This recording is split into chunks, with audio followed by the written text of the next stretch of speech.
செங்கதிர் வேளா சங்கரி பாலா பள்ளிமயில் மணவாளா தஞ்சம் என்று உன்னை பணிந்தோம் தென்பழனி வடிவேலா ஆறுபடை வீடு அமர்ந்திடும் வேல்முருகா ஆதியந்தம் யாவும் கடந்தவன் ஞான வேலகுமரா செங்கதிர் வேளா சங்கரி பாலா வள்ளிமயில் மணவாளா தஞ்சம் என்று உன்னை பணிந்தோம் தென்பழனி வடிவேலா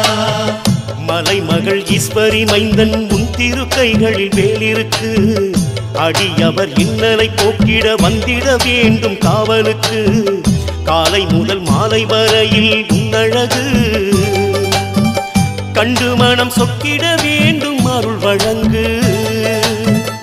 ஆறுபடை வீடு அமர்ந்திடும்